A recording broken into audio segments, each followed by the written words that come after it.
Campasso starts early for Madrid, knocking down the triple. And in the second quarter, this is already looking like it's going Madrid's way. Fernandez for three. Trying to get that lead early.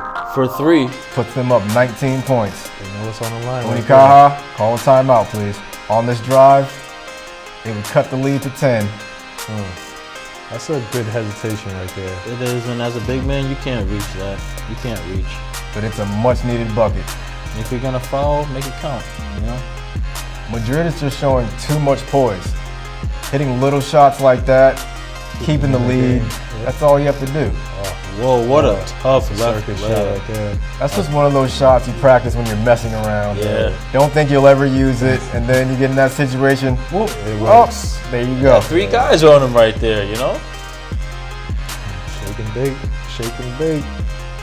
In the second half, Unicaja is just trying to claw back into it. But Madrid seems to always have an answer. Tompkins knocking them down. Tompkins right That's there. tough, man. When everyone's putting up the shots and they're going in.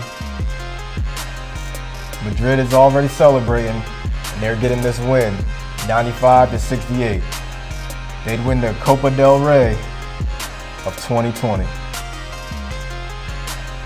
Real Madrid. My pick from the beginning. They're cutting down the nets. There we go. There we go. Congrats to Real Madrid, earning another championship to their impressive history. That's their 28th Spanish Cup title, one of the best in Europe, hands down. So, what do you think happened with FC Barcelona? I know they were one of the favorites, but they ended up losing early. Kind of like what we spoke about before. It's just one of those teams that are just a powerhouse. They kind of probably mentally thought they had it won early. But again, you got one of those dog teams that just came with nothing to lose and, just snuck up on them and took that win from them. Should they be looking forward to anything else this season, or is it just a complete wash? No, it's definitely not a complete wash. I'm sure now that they got that chip on their shoulder now, so they'll be looking forward for their rematch in the ACB chip and also the EuroLeague chip. For sure. I mean, they still have a chance to win 2 out of 3, so that's not bad. But your pick, Madrid, it's not like it was a long shot, but I mean, they did win. What helped them pull it out? I think it was just their veteran play. Some guys have been in the NBA and they know what to expect. They know how to put teams away.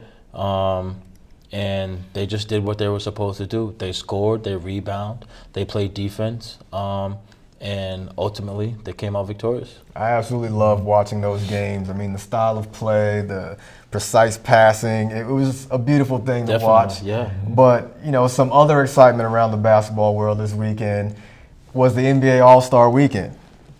I mean, we are talking about the three-point shootout, the slam dunk competition, the All-Star game, of course. But there was just a lot of excitement overall this weekend.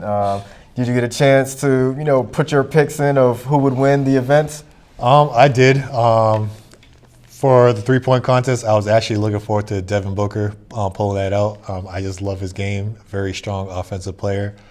Came up short in that, but it was definitely a good show overall. Very entertaining for the three-point contest, and hopefully, maybe next year he'll try again and get that chip. For sure, I love Devin Booker's game.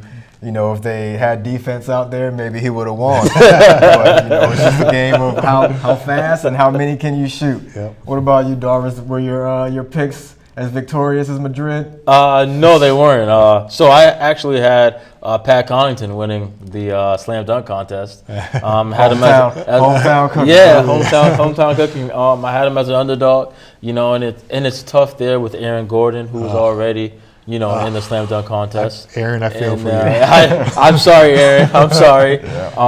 And then Derrick Jones Jr., who obviously is an amazing dunker, and you got Dwight Howard in there, who is a previous slam dunk contestant champion. You know what I mean? Good entertainment for sure. It's definitely a tough, little crew to be in. But I was pulling for Pat Connaughton, and he came up a little bit short. But it's all fun. It's all fun. It was a very fun weekend, and I enjoyed watching it. Competitive, which is what we haven't seen for sure, for a while in the Yes. NBA All-Star weekend, but it's getting better each year, and I'm really enjoying it. So we'll talk a little more about this when we come back.